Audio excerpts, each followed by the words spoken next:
Yeah. And it is true, historically true. I'm going to take you back to the 1500s. The fact is that both Protestants and Catholics have believed that you have to be perfect when you die to get into heaven. If you don't, go into purgatory or worse. All right? Now, there was a fella during that time that this question bothered him so much, Erwin, that he went to extreme lengths to try to answer it. Let's talk about this fellow. John, I love to tell this story. The man, of course, is Martin Luther. And I want to say today that I don't agree with everything that Martin Luther did. I certainly don't agree with everything that he said. And whether you're a Catholic or a Protestant, or you have no religion at all, or you belong to a different religion, right, his struggle still has relevance for all of us. Yes. Here's the deal.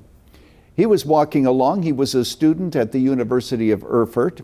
He's walking along home, and he's struck down by lightning, and he calls out and says, "Help me, Saint Anne, and I shall become a monk." In order to fulfill his vow, but also to find peace for his soul, he entered the Augustinian monastery in Erfurt, and there he did all the rules that were necessary, or he was told were necessary, to become perfect enough to enter into heaven.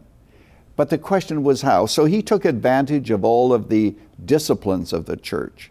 I mean, he slept on a very cold floor without blankets to mortify the flesh. He went begging.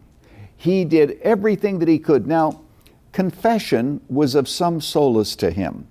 He struggled with what is known in German as ANFECHTUNGEN, which has to do with the disquiet of soul, the guilt, the existential fear that he had within him, that no matter what he did, he could never do enough. Now let's get back to confession. Right. Sometimes he confessed his sins up to 6 hours. Yes, 6 until hours. His confessor, Staupitz, said, "Luther, the next time you come, let it be for big sins. You know, murder, adultery, something, but not all these little sins." But John, and I say this to all who are listening today, Luther was a better theologian than his contemporaries. He knew that the issue was not whether the sin was big or little, but whether or not it had been confessed and forgiven, because God was holy. Now I want all of us to think about Luther's dilemma. Sins, in order to be forgiven, had to be confessed. In order for them to be confessed, they had to be remembered. But if they were not remembered, they would not be confessed, and if they were not confessed, they would not be forgiven. So he would rack his memory to think of all the sins that he should confess, but it was worse than that, John. The simple fact is, even if he remembered all of his sins, there were some things he did that maybe he didn't think were sin, but God did. Mm-hmm.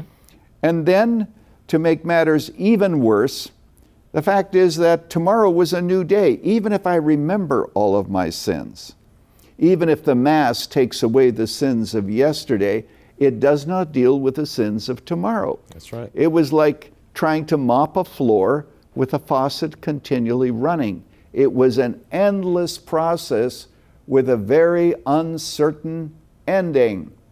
He had no certainty. He had no certainty. Well, let me tell the rest of the story. He goes to Wittenberg, a little fledgling university, and he begins to teach philosophy, but he is absolutely decimated internally by a conscience that would not give him peace, because there was still more to do.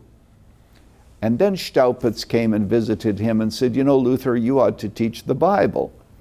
Luther said, "Well, that would be the death of me." And to some extent it was. But here's the thing, okay, so he's lecturing on the Psalms. He comes to Psalm 22. My God, why hast thou forsaken me?" Now Luther said, Jesus himself experienced ANFECHTUNGEN, this sense of forsakenness, the sense of guilt. Why? Began to dawn on him that was for him. And then, of course, he got to the book of Romans, where Paul says, I am not ashamed of the gospel, for it is the power of God to salvation.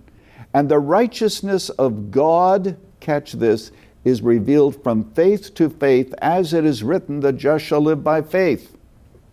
Luther hated the righteousness of God.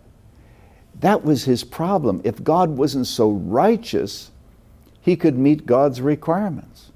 But there was God, and there was nothing he could do. But he pondered the connection between the just shall live by faith and the righteousness of God.